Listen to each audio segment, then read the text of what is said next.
everyone, I am Arpit and I am here with today's analysis. Today is 17th of March and we are here with a very important announcement, that is the 2024 Lok Sabha polls have been announced. The Election Commission of India is conducting these polls in 7 phases beginning from April 19th, and the last phase will be on June 1st. The results will be announced on 4th of June. Now, with this announcement, the Model Code of Conduct has also come into force. Now, what is Model Code of Conduct? It is basically a code which entails restrictions on the political parties, the contestants, on their behavior during this time for campaigning, while voting, and all. This Model Code of Conduct will also remain into force until the results are announced, that is on June 4th. Is it legally binding? No, it is not legally binding. But yes, the Election Commission of India uses moral forces to make the candidates oblige with this Model Code of Conduct. The aim is to conduct free and fair elections and not let the people in positions of power misuse their positions. So, this is what the big news is today, what we are going to discuss. So, these are in two topics. The first is this 2024 Lok Sabha polls have been announced. Now, the Election Commission of India, which is the body responsible for conducting free and fair elections in the country, is the one who is announcing the polls. No doubt about this fact, it is commonsensical. Now, there have been a lot of, I would say, upheavals for Election Commission of India in the recent past. Like, for example, they were obligated to publish the data on poll bonds, or I would say those bonds which had been considered or which had been termed as unconstitutional by the Supreme Court. Secondly, there were two vacancies. The two election commissioners were not there. So there was a lot of, I would say, upheavals in Election Commission of India. But yes, Election Commission of India was on time in announcing its poll schedule for the 2024 general elections. Now, announcing it, actually, after announcement, the actual work of Election Commission of India will start. The Lok Sabha elections in the world's largest democracy will be held in 7 phases, April 19 to June 1. Means the first phase will begin over here and the 7th phase is this June 1. And counting will take place on June 4. So by June 4, 2024, we will know that who is going to form the government, who is going to be the next Prime Minister of the world's largest democracy. Now, the key takeaways from Election Commission of India's announcement. First is the schedule itself. So you can see there's a map which was released by Election Commission of India, and in that map, these are the 7 phases: first, second, third, fourth, fifth, sixth, seventh. And by this color coding, you will be able to understand that where the elections will be there in which phase, and number of seats which will be polled upon, number of states which will be covered in the first phase, second phase, like this. It will happen. And this multiple phases elections has been questioned by many opposition leaders. Nevertheless, last time also, that is in 2019, these elections were conducted in 7 phases. So this is not new.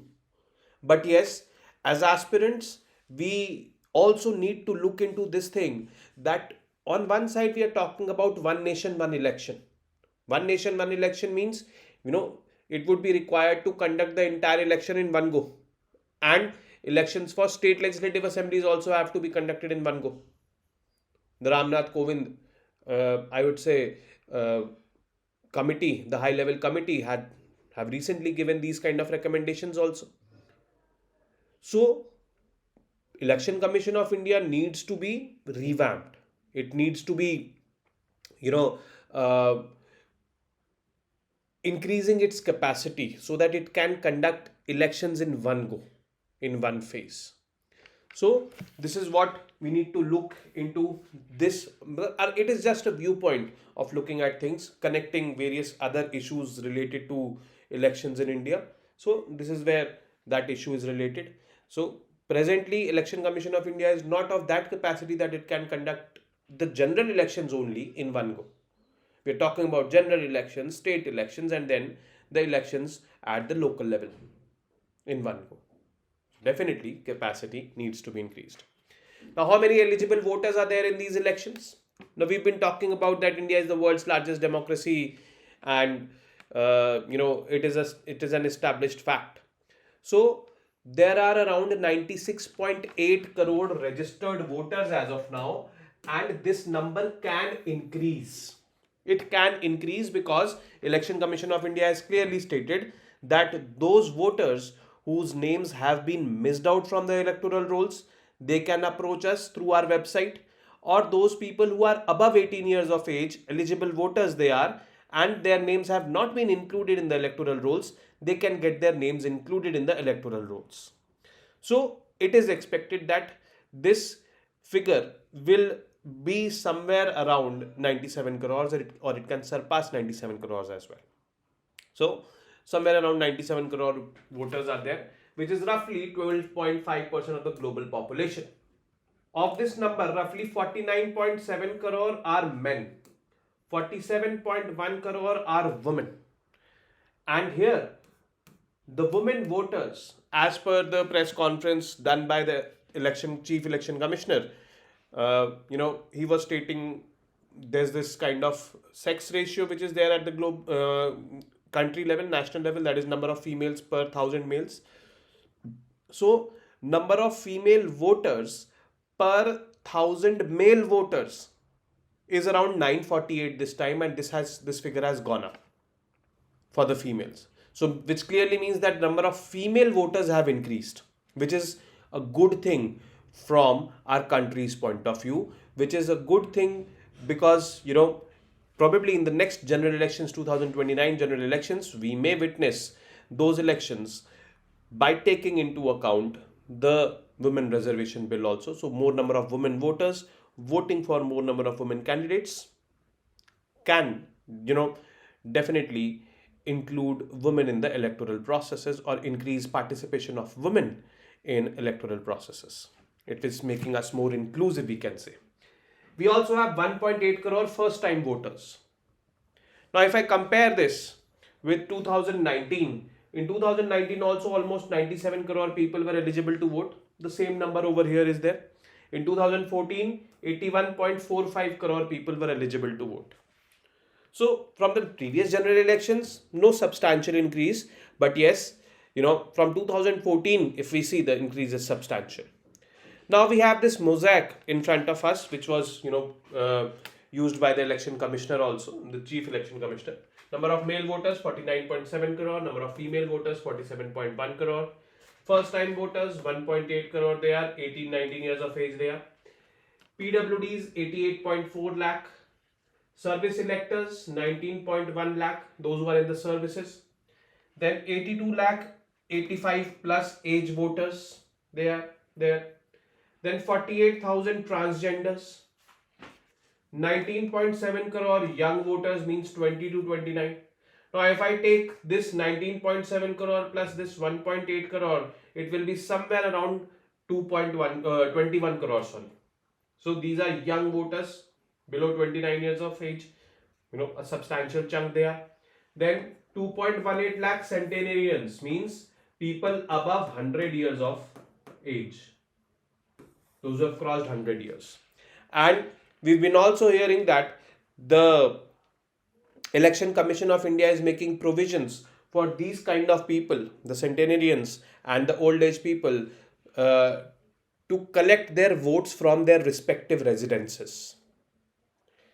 So they do not need to come to the polling booths. But yes, this information as of now, we'll see how it gets implemented. But yes, if it happens, it is going to be a noble move.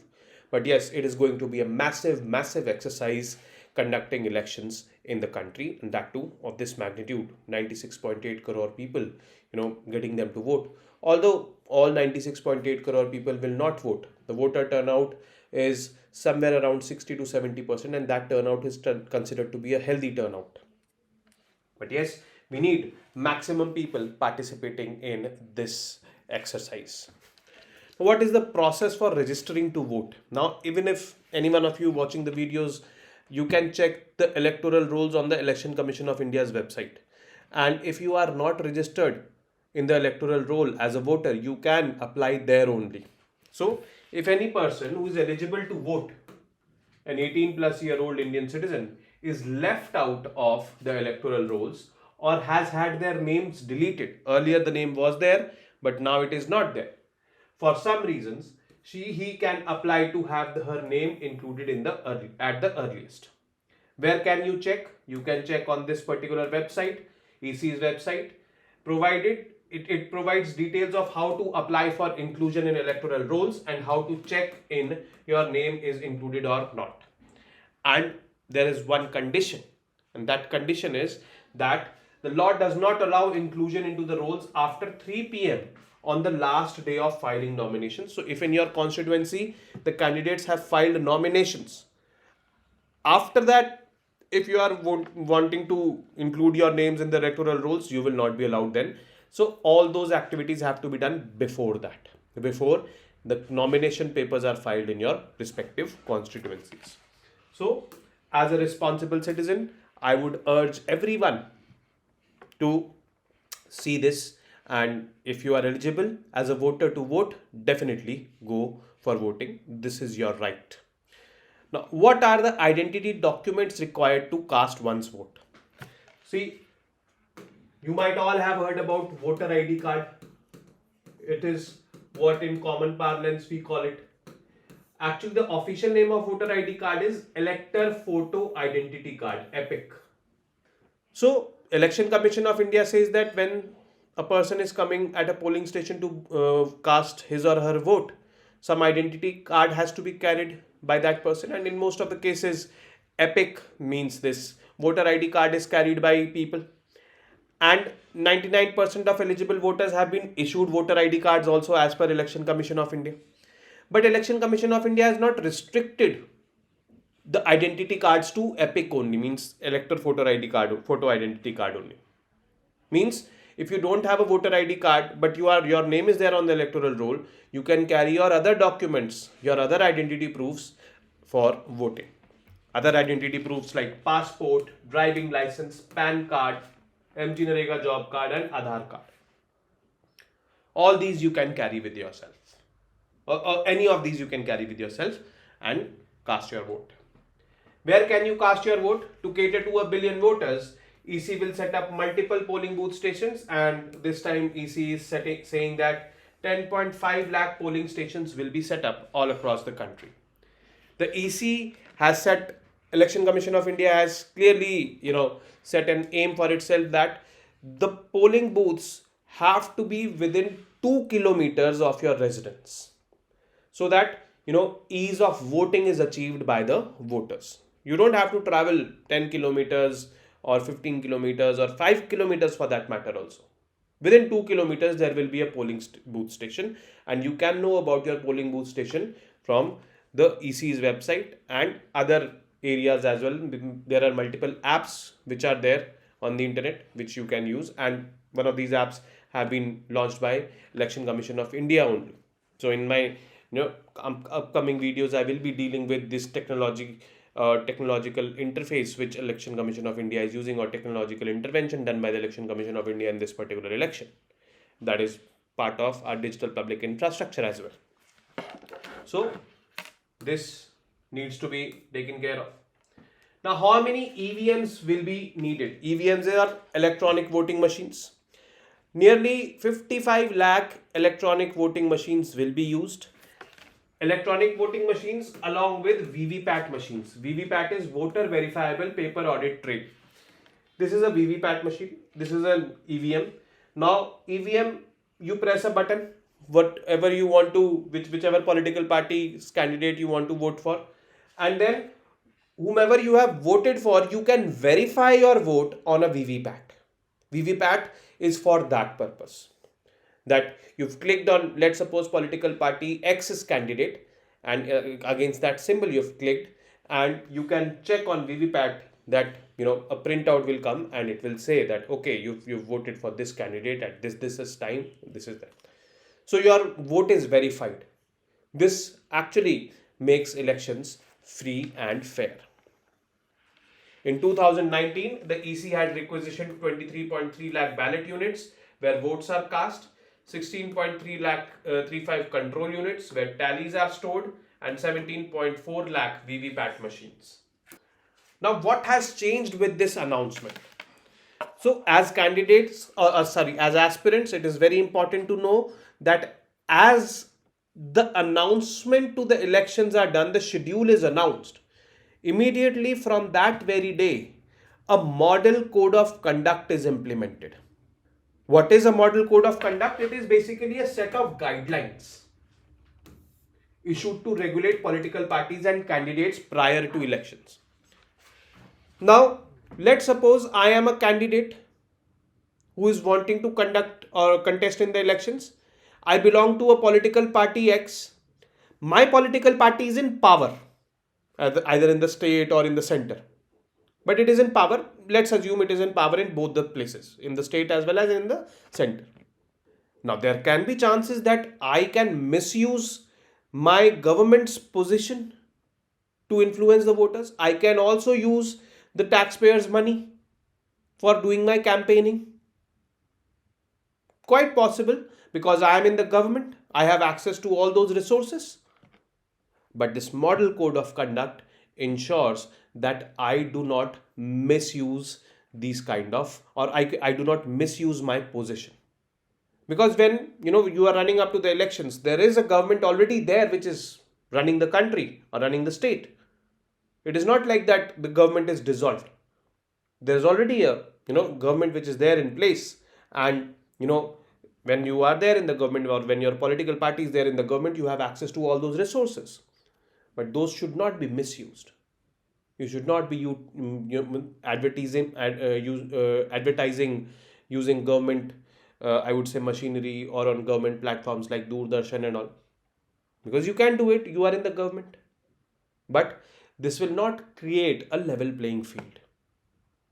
The opponents definitely do not have that facility, do not have that edge like you have. So this model code of conduct comes into picture and tries to create a level playing field. It governs things such as speeches, campaigning, content of election manifestos, behavior in polling booths, etc., to ensure that free and fair elections are conducted in the country. Now, in detail, we will see what this model code of conduct is. Now, with this announcement, by now we know that model code of conduct has come into force. The Chief Election Commissioner, Mr. Rajiv Kumar, asked all political parties and their leaders to strictly adhere to the model code of conduct, which lays down a list of do's and don'ts for leaders and parties ahead of elections. Now, amongst other things, the code bars the government from announcing policy decisions. No new policy decisions, no new schemes will be launched now. Because if you're there in the government, then you can launch to influence the voters. See, I've done this, I've done that. I'm impacting you, I'm going to impact you, then like this, like that, vote for me in the upcoming elections. So, no new schemes or no new policy decisions can be taken. And, this model code of conduct will be there into force until June 4 in the present scenario, when the election result will be announced. So what is model code of conduct? We now clearly know about it, but yes, let us look at it once again. It is a set of guidelines issued to regulate political parties and candidates prior to elections. The rules range from issues related to speeches, polling day, polling booths, portfolios, content of election manifestos, processions, general conduct of the candidates, and such like. Now, when does MCC come into effect? From the date of election schedule is announced until the date that results are out. So, results will be out on 4th of June. Election scheduling was announced on 16th of March. So 16th of March till 4th of June, the model code of conduct will be there in the present case. Now, what kind of restrictions are there in this model code of conduct? Now, according to the Election Commission of India's website, there are 8 restrictions. First is restrictions with respect to general conduct of the candidates, public meetings, where it can be done, what should be the content of the speeches and all in those meetings, processions, polling day, like what has to be done on the polling day, and like for example, uh, on the polling booths, means in the vicinity of the polling booths, you cannot showcase, or you cannot publicize, or you cannot say anything about your political party, publish anything about your political party. Means there should be no hoardings or nothing like that near the polling booths on the polling day. Observers, who basically the observers of the elections, what should be the rules and regulations for them. The party in power, what should be the rules and regulations for party in power, because they have an edge which definitely can lead them to misuse the government machinery. And election manifestos, how the election manifestos will be designed, and what should be there, what should not be there, like this. So on this link you can click and read about all these 8 points in detail. But yes, I have decoded these restrictions in shorter format for you guys. Now, as soon as the code kicks in, the party in power, whether at the center or in the states, should ensure that it does not use its official position for campaigning. Hence, no policy, project or scheme can be announced, because they are in that position where they can announce such kind of policies, projects or schemes which can influence the voting behavior or which can influence the voters. So as soon as the MCC kicks in, no such decisions will be announced. Means from here till June 4, you will not see any new scheme coming. Thankfully, this is a breather for us, UPSC civil services candidates also, because so aspirants also, because new things, again new content you have to read. So MCC brings a breather for you guys as well. Now, the party must also avoid advertising at the cost of the public exchequer, using official mass media for publicity. So this should be avoided. The code also says ministers must not combine official visit with election work. They should not combine official visits with the election work. Official visits should be separate, because for official visits, official money will be spent. And if they are going for election campaigning, that should be separate. They should not be combined. The ruling party cannot use government transport or machinery for campaigning. That should be avoided. It should also ensure that public places such as maidans, etc., for holding election meetings and facilities like the use of helipads are provided to the opposition party on the same terms and conditions which are being provided to the ruling parties. So there should be no bias. They should also have the same terms and conditions. Then the issue of advertisement at the cost of public exchequer in newspapers and other media is also considered an offence. So it is prohibited. It should not be done, advertisement in newspapers and all. The ruling government cannot make any ad hoc appointments in government, public sector undertakings, etc., which may influence the voters. Now, at times these kind of appointments also influence the voters. Like if the government appoints a particular person from belonging to community Y, so it may influence the voters from community Y to vote for the government. So this is prohibited. Political parties or candidates can be criticized based only on their work record, and no caste and communal sentiments can be used to lure voters. Now, this has to be closely monitored in the speeches delivered during the public meetings by these candidates. Mosques, churches, temples, or any other places of worship should not be used for election campaigns. So, election campaigns should not be done over here. Bribing, intimidating, or impersonation of voters is also barred. So, bribing is done by, cash transfers and all, or liquor is served a lot. So, when a model code of conduct is there into place, you cannot carry cash along with yourself too much, or if you are carrying too much liquor with yourself, then also you will be, behind the bars. So it is like this. Holding public meetings during the 48-hour period before the hour fixed for closing of the polls is also prohibited. Now let's suppose today the polls are there. Today is 17th. So 17th evening 6 o'clock the polls will be over. Means the elections will be over. So 17th evening 6 p.m. 48 hours prior to that, 15th evening 6 p.m. Whatever campaigning has to be done till 15th evening 6 p.m. From 15th evening 6 p.m. till 17th when the polling has to be there. Evening 6 p.m. no campaigning will be done. This period is called as election silence. The idea is to allow a voter a campaign-free environment to reflect upon events before casting his or her vote. So election silence kicks in 48 hours prior to that time when the voting in that particular constituency ends. That is 6 p.m. in the evening. Today, if the voting ends, today is 17th of March. 15th of March, 6 p.m. Till then, whatever campaigning has to be done will be done. After that, from 15th March 6 p.m. till 17th March 6 p.m., that will be the period of election silence. So this is what the Model Code of Conduct brings in.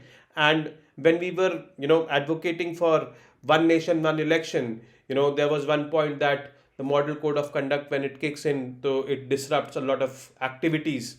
Public service delivery is also disrupted. Yes, it is disrupted because, people cannot, the government cannot launch any policies or cannot take policy decisions, cannot do appointments and all. So these kind of, roadblocks, they come with the Model Code of Conduct. Now, is the Model Code of Conduct legally binding? This is a very big question, and the answer to this question is no, it is not legally binding. The MCC has evolved as part of ECI's, Election Commission of India's drive to ensure free and fair elections, and was the result of a consensus among major political parties. It has no statutory backing. Simply put, this means anybody breaching the MCC can't be proceeded against under any clause of the code. Everything is voluntary in nature. The EC uses moral sanction or censure for its enforcement. Now, moral sanction or censure is just like giving a stern warning. So it is like this. Now, what powers ECI possesses if MCC is violated? The ECI can issue a notice to a politician or a party for an alleged breach of MCC either on its own or based on a complaint by another party or individual. Once a notice is issued, the person or party must reply in writing to the Election Commission of India. And then the person has two choices. Either accept the fault, tendering an unconditional apology, or you can rebut the allegation. Means you can refute the allegation, means these allegations are baseless which are there on me. Then if you are refusing the allegations on you, then the Election Commission of India, it will investigate it properly, and if the person or party is found guilty subsequently, he or it can attract a written censure from the ECI, something that many see as a mere slap on the wrist, kind of a warning. Mend your ways, like this. But nothing legally binding. So it depends upon the political parties and the leaders to behave responsibly. It is not only the Election Commission of India which is responsible for conducting a free and fair elections. The candidates who are contesting the elections are equally responsible, and above all, we the people who are the most important stakeholders in electoral process are also responsible for the elections to be free and fair in the world's largest democracy. So with this, I come to an end of today's session. I will be meeting you tomorrow now with more such informative news pieces. Till then, you guys very well know what to do. I'm not repeating it today. Namaste. Jai Hind.